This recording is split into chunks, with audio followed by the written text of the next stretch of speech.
Hello again, this is Brian Copeland talking. Welcome to another edition of Copeland's Corner. I have got a great show on tap today because there's so much to talk about. We have with us Yayne Abeba, who is a very funny comic and also a regular contributor here to the Copeland's Corner channel on YouTube. Nicole Boxer is back, writer, filmmaker, activist, and can I use the one Nepo baby, as you put it beforehand? And I was told just to introduce him as the Hal Sparks, way above the pay grade of this podcast. So I appreciate you being with us, man. I really appreciate you doing it. We wanted you for months. We wanted you for months to come on. So thank you for doing it. Oh, wait till we already do the show and how you'll feel about wanting me on the next time. It's going to be even more intense. Well, it's okay. It's recorded. We can cut, nip, tuck, whatever. Yeah, you can reuse me all you want. Rearrange my answers to different topics. I think they'll bleed through. Well, we'll do refreshes. We'll do refreshes. Yeah. We'll do those. Okay. Well, there's so much going on. I'm not even sure exactly where it is to start. Well, I guess we should probably start with just your thoughts or reactions on the bombing of Iran. Just the first thing, just something to jump off the top. You know, you've got Trump and Hegseth and Rubio talking about that the nuclear capability of Iran has been, quote, obliterated. And you have independents who do not have their heads up Trump's ass, who are saying that all that was done is that the nuclear capability for them to build a bomb has been set back 3 to 6 months. And on top of that, Tulsi Gabbard, the national intelligence advisor for Trump, has said 3 months ago, testified that they are nowhere close to building a nuclear bomb. nowhere near it. And Trump says, I don't care what she says. He actually came out and said, I don't care what she says. You know, so well, of course he did. Your thoughts? Okay, well, primarily, let's understand what the plot is here in general. If Donald Trump wants an organization to fail within his government, he puts a woman in charge of it because that's what he thinks of women, and it's a signal to his base that he means the cadaver. Look at Linda McMahon running the Department of Education. They literally want it to go away. There's a right-wing anti-Patriot Act group that he is playing to by putting Tulsi Gabbard in charge of the DNI to basically tip the hat that they're going to dissolve that as a space. That said, wildly unconstitutional that they, in a break with norms and laws as per usual with this guy that we attacked Iran. And a lot of people will lay it at Biden or Clinton or everybody else's feet that, well, they bombed the Houthis or they bombed Yemen or they bombed Syria or whatever. And the difference being, of course, that these were terrorist camps or direct targets within these countries, often with the permission of those countries. Mm-hmm. And what they were bombing were not the property of those countries.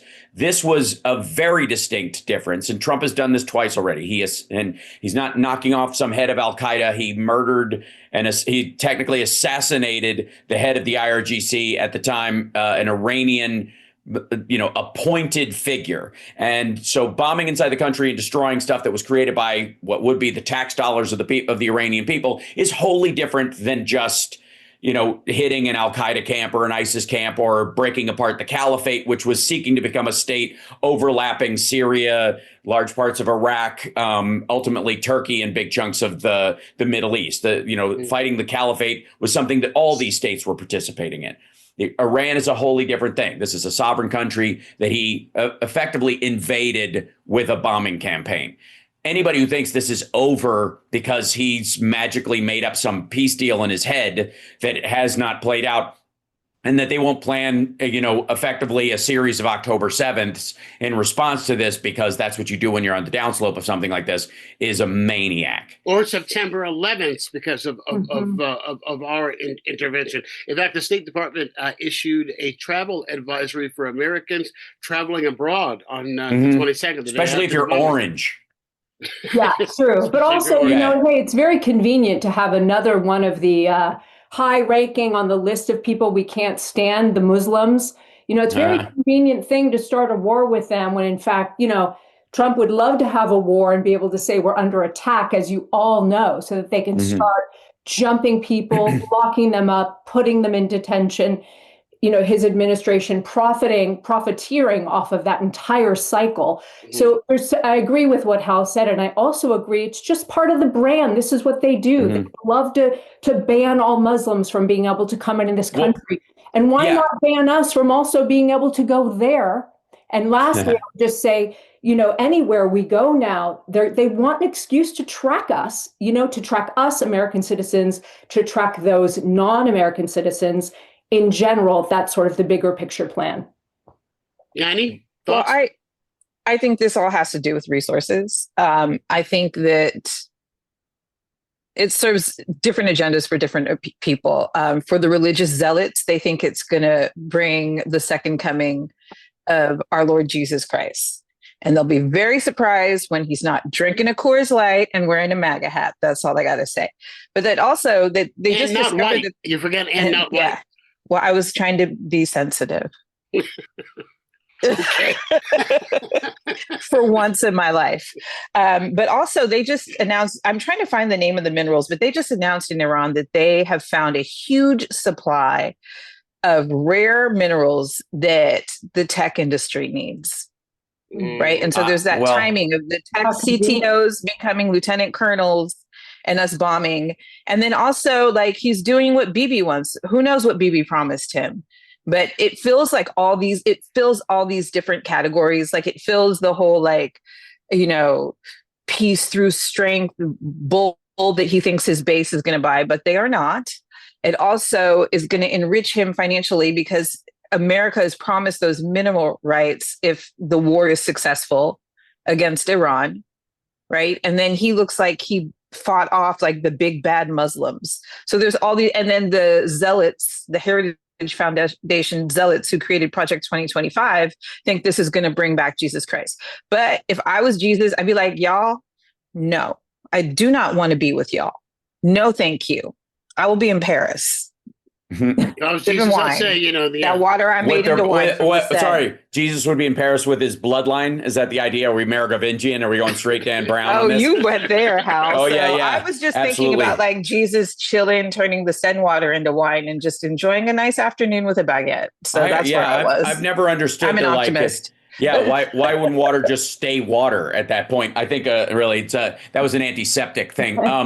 But insofar as Iran goes, the resource aspect of it is less important than it's ever been in our history. And the United States, like right outside, I'm in Vegas right now, and there was a former strip mine that they discovered a huge chunk of rare earths there. We have the largest lithium deposit in the United States. The only thing we're missing is cobalt, and they're swiftly making a replacement for that in a lot of the batteries and engine stuff that we want. South Koreans have just come up with a bunch of engines because they have to deal with the rare earth part of it as well. And because these sanctions aren't just singular to U.S. companies, everybody else is afraid of what China will do with their technology, that they're doing the exact same thing. So Japan, South Korea, Vietnam, Cambodia, all of the what would be former TPP countries are all trying to come up with alternatives so they don't rely on what are quote unquote the rare earths, which are, by the way, not rare at all, are all over the earth. They are just in large mounds of dirt. There's a percentage of them in those large mounds of dirt everywhere on the earth. And in some places, they're a little more dense than other places. And so you can get to them all at once. Don't you think that if you had an agenda in terms of going to war with Iran and winning that war, that you could convince someone who is a very simple person that... Yeah, but I think it has more to do with the Saudis. That we are dealing and less about even Israel in this argument, because Trump has been pushing his relationship with the Saudis through the Live Golf Course stuff, and he believes that they're the rich people, and that's more aligned with him than even the Israelis are. No one here mentioned oil either. That was lastly, I mean, we didn't mention oil. Obviously, we know it's a depleting resource, but still in Trump's world, that speaks. But I think it makes your point as to the Saudis are operating a post-oil economy. They are basically oil poor right now and cash poor as well. That's why they're effectively changing the business model of their entire country into Mecca Disneyland, because they know one of the things they guarantee, because they have Mecca Medina, they can guarantee that everybody has to make the Hajj at one point in their life. And it's a guaranteed tourist and investment thing. Because the idea is that a billion Muslims are going to have to come through there at some point. That's a guaranteed revenue stream that's going to happen as part of that. They may come multiple times, and other people may settle and start businesses. And so they've set up tax incentives for all kinds of stuff. I don't know if you know this, but AI and they've created a tax and citizenship existence for forms of AI because they believe they can create what are effectively crypto mining AIs that they can tax at 100%. So effectively making these digital slaves that mine crypto all the time, and they do it as part of this artificial citizenship concept. It's a little close to like the South Korean robot Bill of Rights, and they just kind of usurp that. That said, Trump's relationship with the Saudis is much stronger than his relationship with Israel in this part, and the Saudis are over the Palestinians, and their whole thing is it interferes with the business model. That was the push for the Abraham Accords. They have moved past this idea, and there's a huge difference between how the Sunnis interact with the rest of the world and the Shiites interact with the rest of the world. And there is a direct, is a monarchical line through Shia Muslims that is not there in Sunni, because Sunni Muslims pick their leader, almost like a pope. They can pick from a group of people, the imams themselves. Whereas in the Shiite religion, you have to come as a direct bloodline. And so this split has rankled the entire Middle East for 1,400 years, give or take. And in that process, the Sunnis are the ones that reach out to the rest of the world because they can kind of afford to on a cultural level. The Shiite can absolutely not. It becomes, and it is a self-defining, shrinking sphere. And that's why the Iranians over time have kind of boxed themselves in over this. And the Sunnis and everybody who wants to make money off the Middle East are over it. They're ready to move on, and they're kind of looking towards their being kind of the reformist Catholic Church of the future in terms of the Muslim world, and the Shiites are locking into alignment with ISIS, former Al Qaeda, and this is the true believer Jonestown Waco version of things, and that's the drive. Just to digress, I want to digress for just a second. There's so much. There's so much about this bombing and this entire situation that is incredibly disturbing. One of the things that sticks out to me, as far as the legislative branch and the involvement of the legislative branch of our government, is that the fact that before this was done, you had the Republican leadership in the House and in the Senate notified. Yet the Democrats had to find out on television. They had to find out from the broadcast news. So, I mean, whatever he can do to divide us into two separate camps, he is doing. And I'm wondering whether or not you're going to see Democrats and Republicans, at least the moderate ones, come together and try to do something to put some kind of legislative reins on him and on that administration, if it's possible. I know that Tim Kaine has introduced legislation that should be voted on in the next day or two as to whether or not he can take any further action in the Middle East without congressional approval. My understanding is that there is a bipartisan bill that has been introduced in the House that would do the same thing. So thoughts?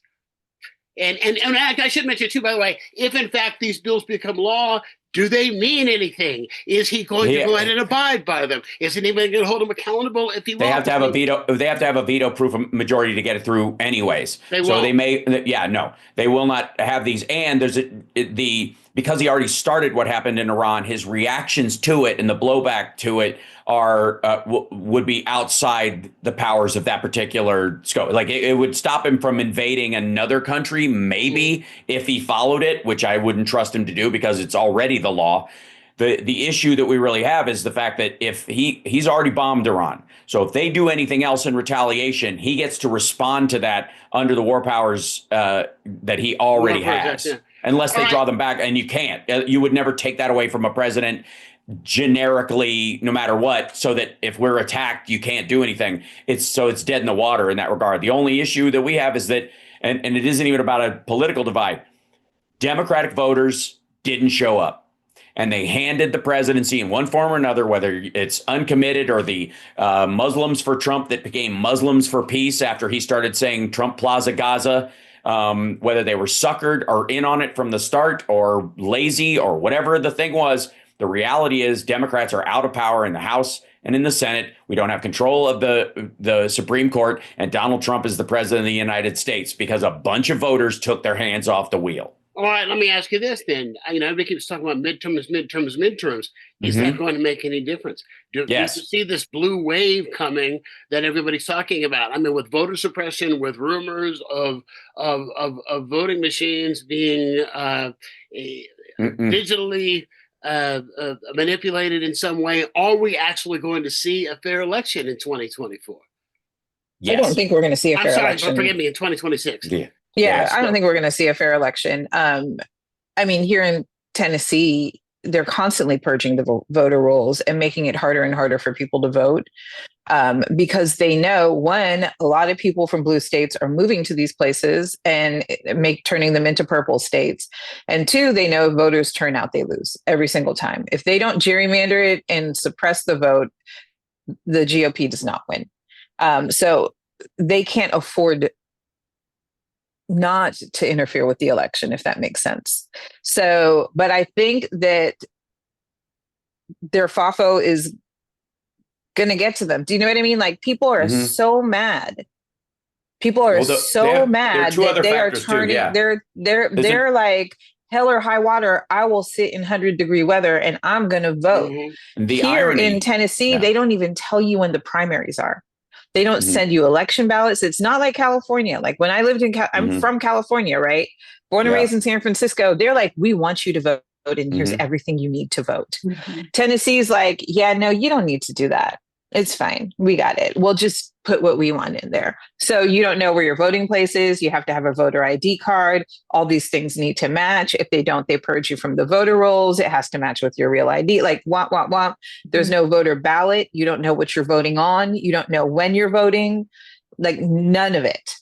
I had to look all of that up myself when I moved here. There is no Voting Rights Act. There is the opposite of a Voting Rights Act. There are, I mean, there's hundreds and hundreds of pieces of legislation all over, from the top to the bottom in every state, to, pull back on voting rights for people. But I do think the one good thing we have going for us in 2026 is that it's not, everything is sort of deregulated, like it's at a local level, even though what you're saying is absolutely true about Tennessee and people in Tennessee.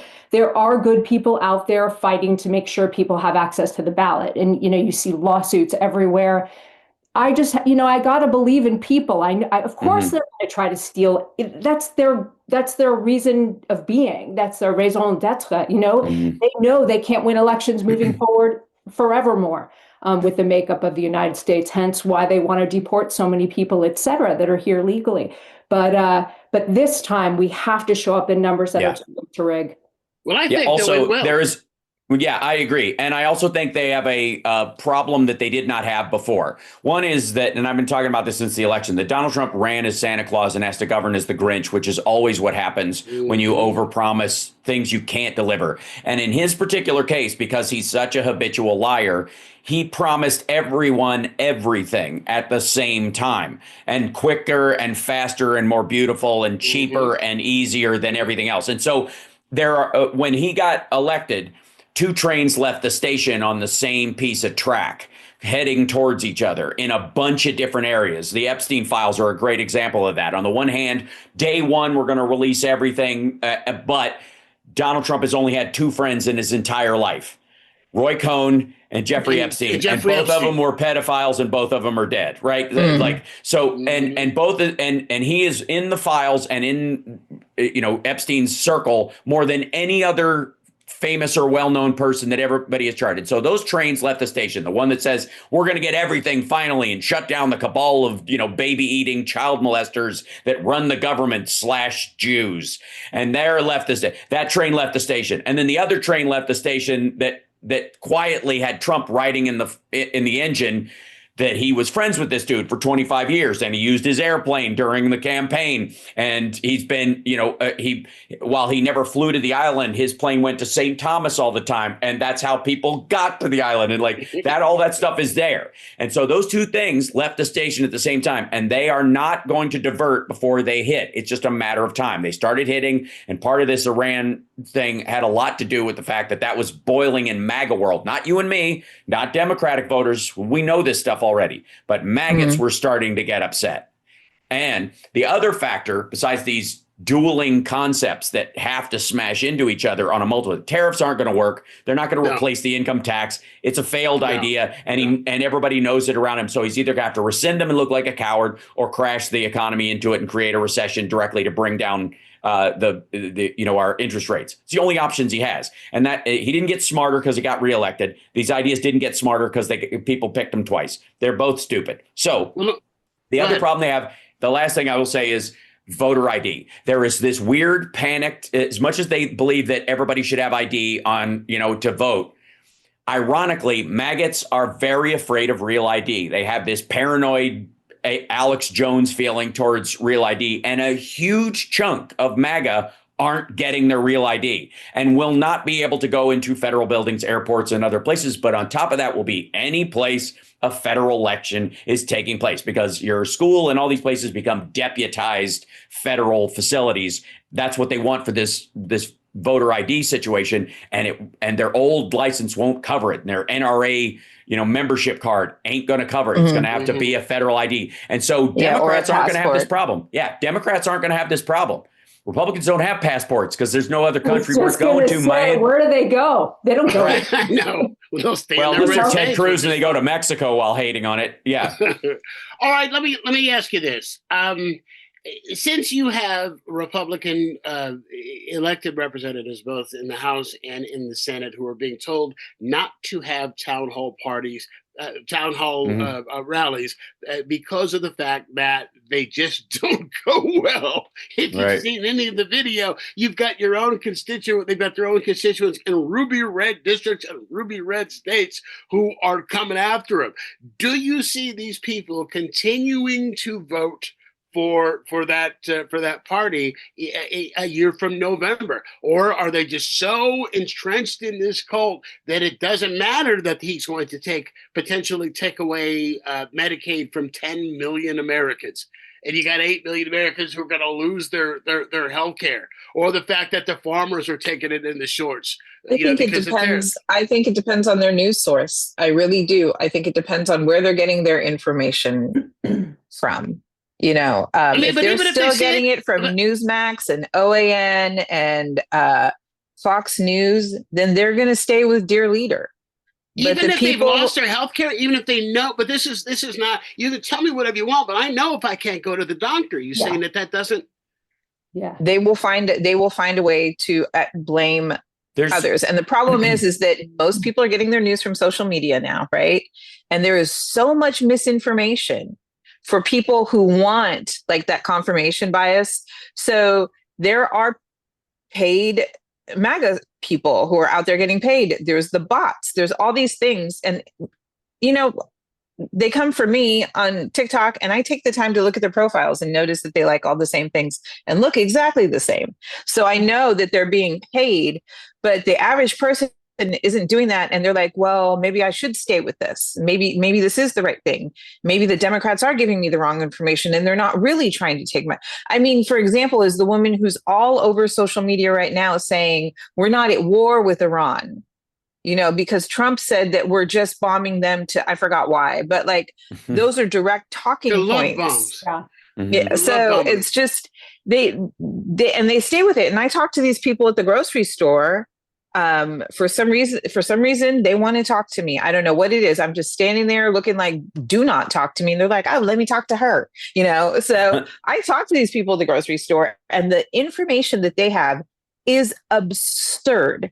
I had a conversation with a woman who thinks that she has to stay with Trump because children are being forced to identify as cats and use litter boxes at school and getting gender reassignment surgeries. And I was like, where are you hearing that? She's like, I've heard it. It's happened. I'm like, do you know anyone? It's happened too. And she's like, it's happening. I'm like, where? But she's in this information silo that keeps telling her it's happening somewhere and she should be scared of it. So that's why they're going to stay with him. My favorite are the people who believe that the lies that there are kids who are leaving home for school as little boys and coming home at the end of the school day. That was their direct Trump line. 6 hours later as little girls. That was a Trump line. It's like you need a parent's permission slip to take them across the street to the park for a field trip. Yet you're going to do gender reassessment in 16 hours. the good And the news, school that can't support. Go ahead. I was going to say, I think you guys are making the point for me, which is that it's complicated enough living in Tennessee, knowing what's on the ballot and when election day is. I think history shows that in an off-year election with Trump's name not on the ballot, a lot of those folks stay home. And, he's got 35% that would, follow him wherever he goes. But I really think you're going to have potentially a low, depending on the economy, depending on what's going on, a lower turnout in the midterms. And I think our guys are motivated. And this is what happens we sit home and we think it's a lesser of two evils. Then 2 years later, we show up, guns blazing. And I think we are going to show up, and it'll be just enough to flip the House. I think, the Senate, and that's all we really need to stop the worst shit. Go ahead, Hal. I was just saying that the lesser of two evils argument has been infuriating for me, because it's one of the reasons why Democrats don't have any length of bone in what we've created. And it's exactly why they own the SCOTUS. And if we drove our voters to focus on the long-term aspects of lifetime appointments for federal judges almost more than the elected politicians, we'd probably get some legs in. But there's a purity test we've had to deal with, which ate itself, that chose jargon over ideas and caught us enough infighting to shave about 3 to 5% off of our voter turnout. The interesting thing about this one, and it goes beyond just a midterm and Trump not being on there, and because he's not going to be on the next one either. He can say whatever he wants and he's going to stay in office, but the man is he's mentally dwindling right before our very eyes. They are shoveling these Project 2025 pages in front of him and having signed these executive orders, which are effectively him autographing pages from 2025 because they know he's on a hard fade. They can see it. They know he's diminishing. Everything he says about Biden is true about him. And these are his own fears turned outward. He's not going to be on this next ballot for the midterms, and he's not going to be on when it comes time to run for president again. And J.D. Vance and whoever they want to throw up there is not going to have this kind of magical spell over his followers the way Trump has had. So they can see Republicans are dealing with this. That's why they're doing this so fast. They have to sign all this stuff into law and get as much done as possible, because they're only going to be acting as bulwarks from this point forward, just stopping stuff, either filibustering or hopefully having a voter control of this.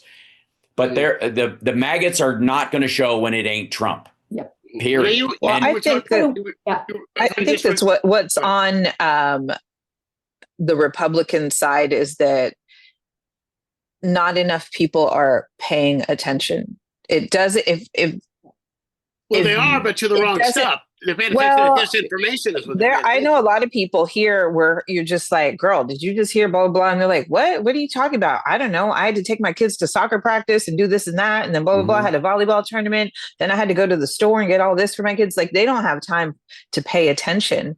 And so it's almost like there needs to be a larger amount of pain on the American people before they start paying attention and realizing that our democracy is being stolen by the GOP. I will say that there's the only issue I would have with that is that one of the upsides of that low information voter is that they don't get to hear Trump's sales pitch of why the thing is good. They can just experience that it sucks. So they haven't been told this idea that they're fixing all this kind of stuff because they're not paying any attention. All they know is that grocery prices are still up and rising. And his flim flam tap dance that he's been selling them doesn't go anywhere because they're not there to hear it. So that cuts both ways. What we're going to end up seeing is a sea change of about 8 years that would be effectively the return of the Obama voter in the next cycle that comes through. And they're not going to go for, the extremist left hyper blue style candidates. But if anybody comes even remotely close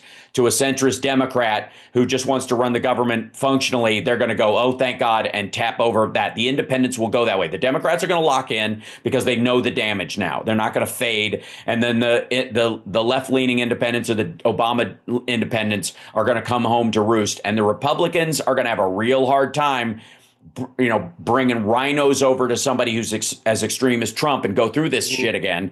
And then on the other side of it, the maggots aren't going to go for anybody that isn't Trump light or Trump 2.0. Well, you just mentioned about a centrist Democrat. Let me shift gears for just a minute. Last night, we record this on Wednesday and drop it on Thursday. So last night, Tuesday, was the Democratic primary for mayor in New York.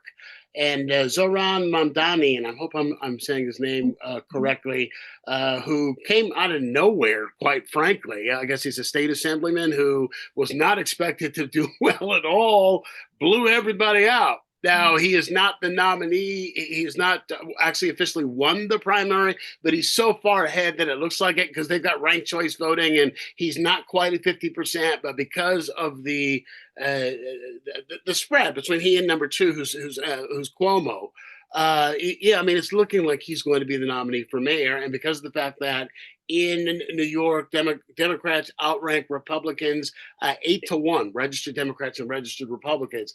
So this is not a centrist Democrat. This is a democratic socialist who's backed by AOC and who's backed by Bernie Sanders. And let me tell you some of the things that he says that he wants to do. He wants free buses. He wants a rent freeze in New York. He wants universal child care. He wants city-run grocery stores. He wants a Department of Community Safety that focuses on mental health and homelessness. He wants he's going to pay for all this with a 2% surcharge on incomes over $1 million annually and redirecting unpaid landlord funds. So a couple of questions. Number one, do you think that this is a rebuke of Cuomo? Or do you think this is an anomaly? Is this an actual rebuke of Cuomo? And the second question is this now finally the beginnings, at least, of a generational changing of the guard?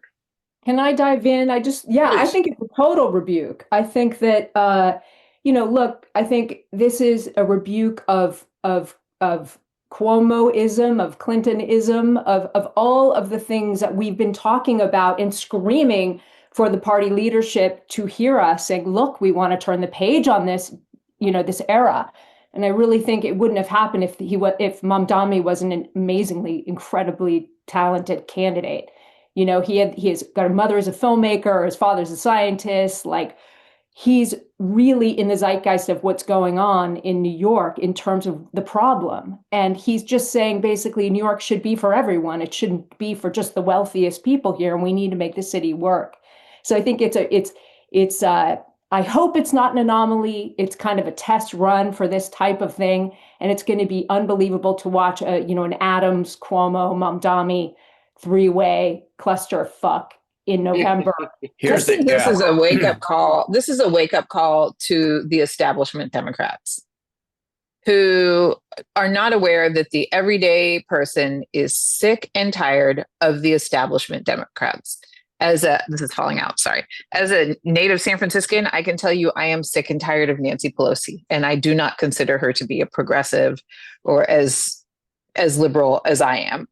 And this whole wait your turn, AOC, and all the ones who are actually fighting the good fight, they're telling them to sit down and be quiet because they have a pecking order, right? And so I think this is a wake-up call for the establishment Democrats like Cuomo, and I don't know what Adams is. He's an independent. I don't know what he is. He's a Trump sycophant, basically. Yeah. I think this is a wake-up call to those establishment politicians who the only thing that's surprising to me in this primary is that Cuomo won the African-American vote by 20 points. Mm-hmm. And that was interesting to me. And he's going to pull them in. If he goes in as an independent, the vote will be split effectively three ways: 2 independents versus a Democrat, and name recognition will go a long way. Adams is underwater because of his scandal stuff and leaning too far to Trump. And Cuomo will be seen as sort of a name recognition candidate that could garner 36% where everybody else gets 32 and end up winning it. The problem with ranked choice voting in this particular instance is you get what's called a blue spiral.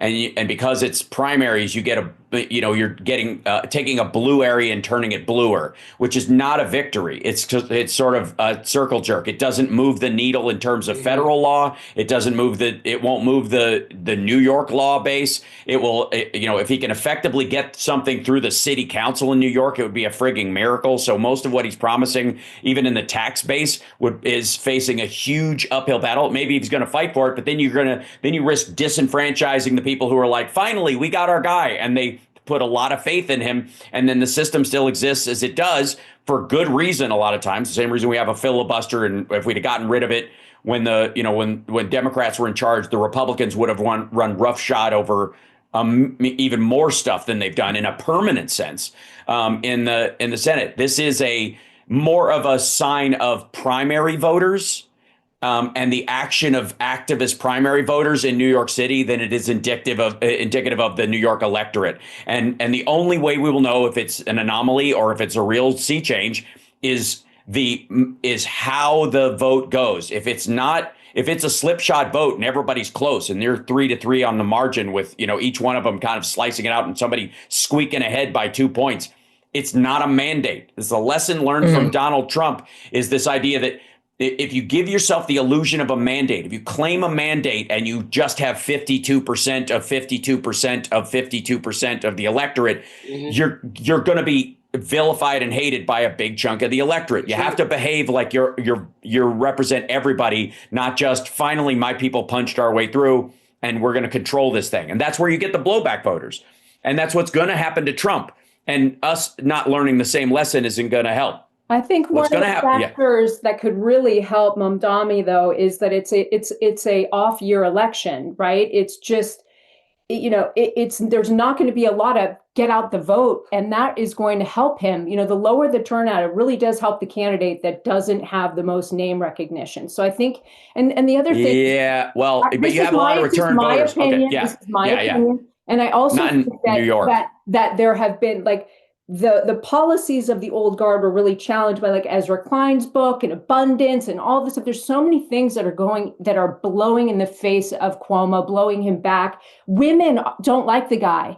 And so if women turn out, men stay home, men split the vote, women go for Mamdani, I think we could see a surprise in New York. What about anti-Muslim? What about an anti-Muslim bias? Do you think that's a real concern at all in New York? I mean, nationwide, but in New York, and among women, I don't see it. In New York, I don't think that. I mean, the multiculturalism and in New York, it's like them saying there was the anti-Muslim bias in London and then a Muslim one for mayor of London. Same kind of thing. I think that what they're going to have to do is bust their butts on this get out the vote and focus on the ones that voted for Cuomo, because it goes back to misinformation. They vote for the name, not knowing that the other person actually has the policies that are going to benefit them the most. I mean, and establishment. I mean, I think that people are so pissed off by what's going on right now in our country. I think there's going to be great voter turnout. What Mamdani needs to do is he needs to get his campaign coordinator and his volunteer coordinator to get people knocking on those doors and making those phone calls. He needs to get all the endorsements. His face needs to be hung on every doorknob. His ads need to infiltrate every television station, so much so that Cuomo can't do anything about it and that people know. And that's the only way he's going to win this. Well, because people are going to be like, well, I know Cuomo's coming to vote for Cuomo. That's the other thing about being an unknown entity. If Cuomo loses, is he done? Yes. Is that the end of his political career? Yeah, but I mean, I don't think anybody was looking forward to him running anyways. That's I think there's actually more of a, Adams has a shot, to squeak through and be the 36% candidate. Really? More so than even, there's a lot of Trumpers in New York. Yeah, there's a lot of Trumpers in New York. And that's the thing. They're not, and they won't split between one of them. They won't pick Cuomo or Adams. Trump likes Adams. They will go with him. That's the way they're going to go, because they know he doesn't like Cuomo, even though they've, like men of power, New York, like they've had a relationship before, but it's so transactional with Trump that it gets thrown in the bin the second it's not worth something to him.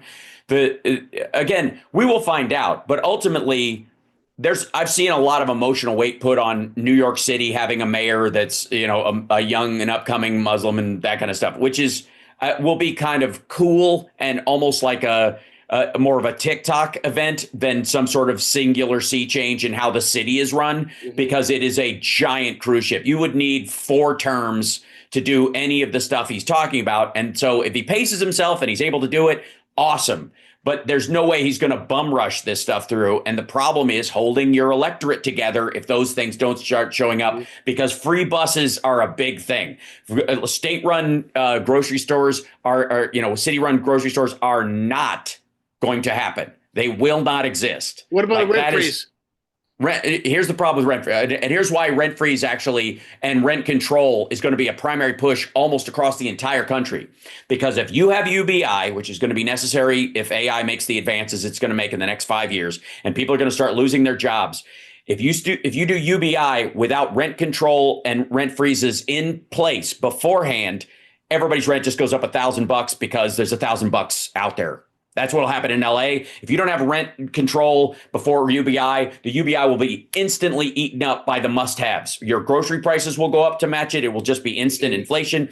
Housing will cost $500 more a month because people can take that in, and then they know people will stay long in there because people won't move either once you're locked into a home. rent. Right. And it's generational, right? In New York, if your grandmother bought an apartment or has a rent-controlled apartment, it can be passed on, right? Yes, right. For how many years? And it's like ad infinitum, right? Well, the problem is they're going to have to rework that. They'll have rent freeze on this, but you won't be able to pass it on. It'll have to be like lottery or ranked choice for those places. And people aren't going to like that either, because effectively that becomes generational wealth in another format. It might as well be, you know what I mean? Like if you just didn't 27 years ago get one of those apartments, you're screwed if you're moving to New York. And how is that fair? Like, what's the difference between that and having hereditary wealth? It's that's another Proposition version 13 in California. It's the same kind of thing. Proposition 13, which keeps your property taxes low, and you can and when the house is sold, then it goes to current value. But you're allowed to pass on that exemption to your kid when you bequeath your property to your kid. So it's the same principle. Which was, by the way, done so that neighborhoods of color could maintain and start building generational wealth. Ironically enough, that was the purpose of it. My grandparents created wealth for us doing it that way. Well, I am now part owner of apartment buildings in San Francisco that pay my rent here in Tennessee. I'm the weirdest thing. I'm a landlord who believes in rent control in San Francisco. But I am sorry. Give me 1 minute. Apologize for a dog bark. It's all right. Yeah. What were you saying? Sorry, Brian, you were saying. Well, I was going to say the way that they passed this is they told these stories. I remember I was like an 8th grader, and it was a big deal because we lost all of the city social programs after it passed. All the after-school things that were going on, all the park and rec stuff, all went away. Public pools were closed, all this stuff because there was no money. And the lie that they used was that they were old people who were losing their homes because of the fact that the property taxes were rising so quickly and at such exorbitant rates that they couldn't afford it. So homes that they'd been in for 40, 50 years, they're getting kicked out on the streets. And that was the main narrative for that. Not that it was, but if you look, However, let me say one more second. However, there is not a single solitary case on record of that ever having happened to any senior.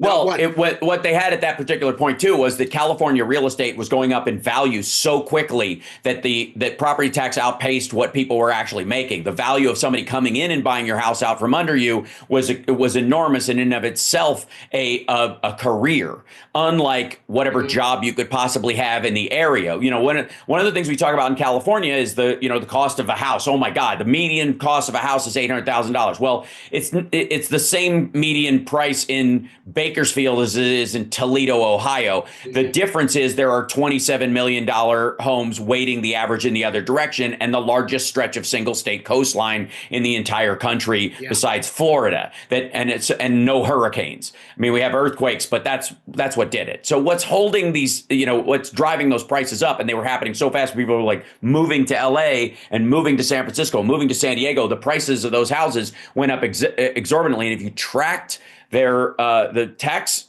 to it like you normally would, it would just spike. Nobody could afford their house anymore. And it became a way that like real estate developers and, real estate investors could come in and screw people out of their homes because they could afford to pay the tax on it because they were going to, put a spit polish on it and sell it for $6 million. It was a flip. Yeah. Yes, they could flip. That's what you could trace. Everybody wants to, blame the 2008 thing on credit default swaps and the like, but it was Armando Montalongo and all that like flipping houses crap where people were like, buy 11 houses with no money down, and this domino effect where you take money from this and an equity loan out, and then you'd pay for the down payment out of the equity. The last one, you missed one rent on one of these things, the whole thing fell apart. That's exactly what happened. It was liar loans. That was the biggest part of it. I mean, I knew people who said, I own 2 houses. How do you're a landscaper. Right. How do you own 2 houses?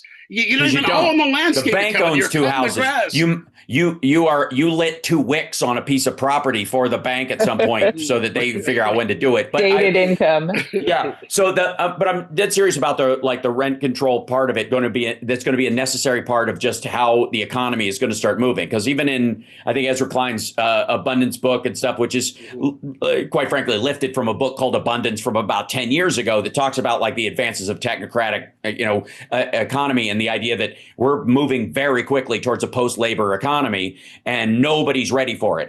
And people thought it was 10, 12, 15 years out. And because of AI, it's 3, maybe 5. We have the dumbest people possible in charge for the smartest sea change. And, it's like if everybody during the Industrial Revolution had, like water on the brain, like they were like, and they were like, we'll make iron. It's that bad. All right, Hal, let me ask you this. All right, with that train of thought. Can you kick my ass? Right. If you were America's guidance counselor to talk into 17-year-old high school seniors, would you tell them to go to trade school?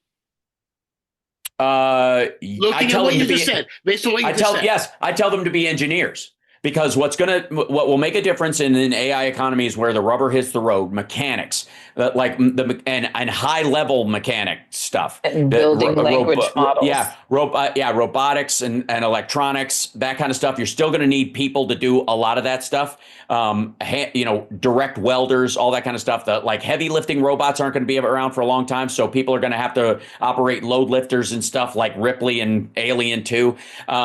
Because we're not going to trust them. So we're going to have, powder puff robots we can punch over or push down a flight of stairs because everybody will be afraid they'll go Terminator on them and nobody will want to buy one. So they'll all look like Digit and that kind of stuff. But if you're understand this, AI will only take your job if you hate it. That's because all drudgery jobs are going to be the first to go. Anybody who goes, I hate my job, trust me, someone is figuring out how to get rid of you. And that's everybody else. I love my job. Live performers, stuff like that. People are going to have, there's people who make furniture by hand, sew clothing, that kind of stuff will have a premium on it versus mechanically, just repetitive stuff up to a certain point. All these writers are terrified of AI. And it's like, AI is not going to write a novel. AI is not going to write a screenplay. You have to have the human experience. And right. AI can't fake that. Well, it's giant autofill is what it is. AI is autofill on steroids. It is a pattern recognition software that fills out the line. And instead of just guessing what word you want next in autofill, it guesses what anyone would say in that situation through a line of things, drawing from information that you have requested from. That's what it's designed on. That's what an LLM is. That's not the thing, though.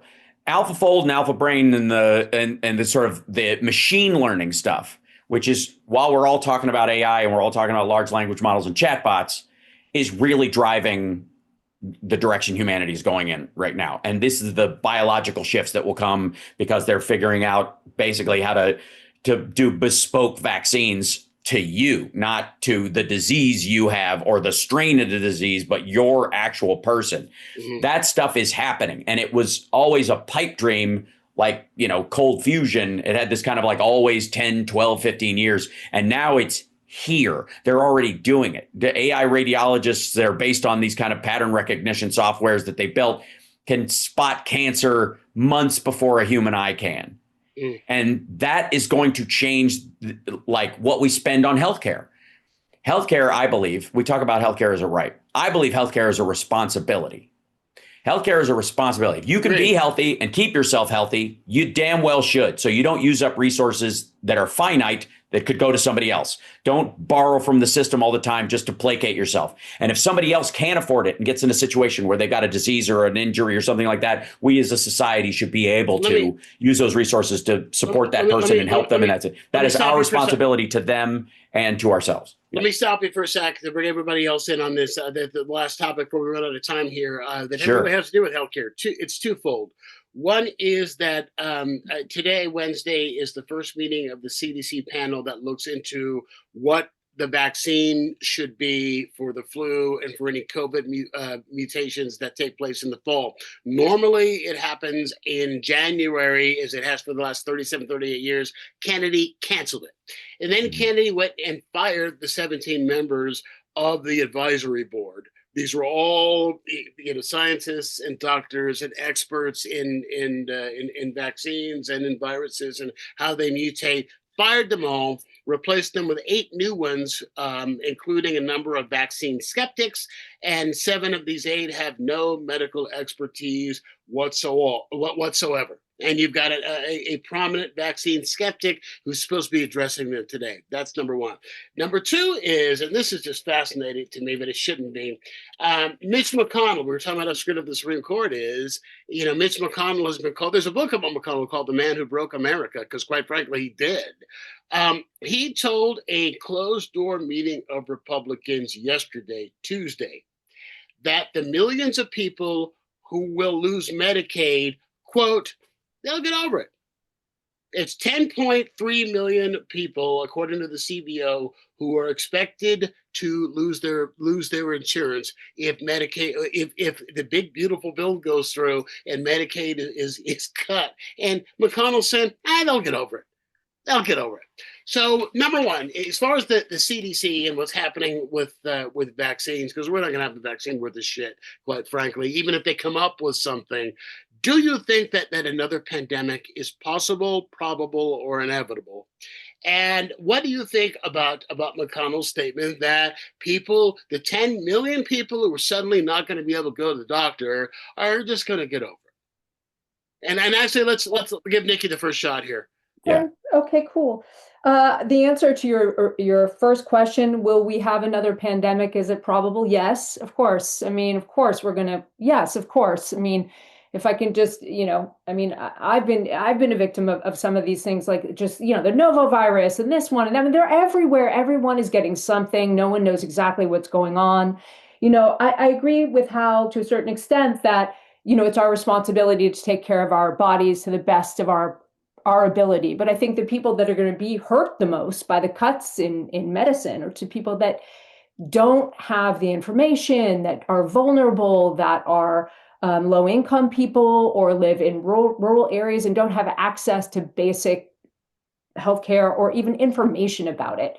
And also, I look at women and children are probably, in my mind, the most vulnerable because there's no maternity care for them. And obviously, we have these really unbelievable laws that are being passed that relate to a woman's body and what she can do with her body and infant mortality rates and things like that. Women are going to die because they don't have access to safe care to have a baby. So, I think they're two very, very different things. And the idea that people can just get over it is it's a pretty sad statement coming from anybody who's a human being on planet Earth.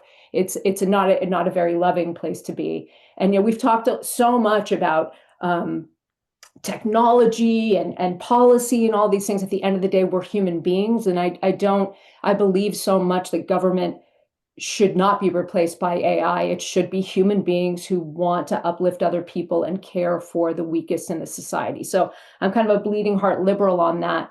But I don't think by gutting the CDC and the NIH, we're going to have any idea what's coming. And I think Trump likes it like that. So I just think we're in a moment right now where this doesn't give people faith and trust in their ability to take care of themselves very well. And I have hope for the future that that'll change through technology and through loving human beings that care about other people.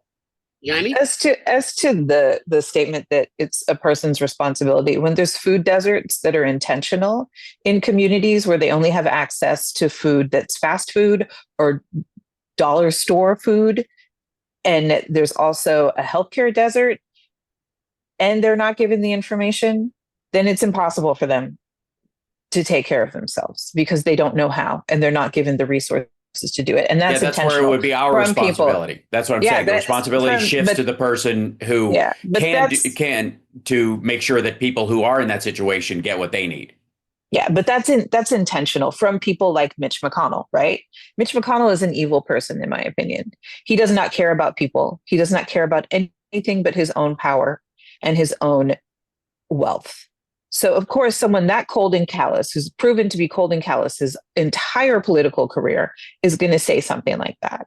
And I think that that's another example of establishment politicians who are out of touch with everyday people. Now, as it comes to RFK, I don't know what's up with that dude. He's in a death cult or something. I don't know what's going on with him, but his arrogance is what he uses to run that department.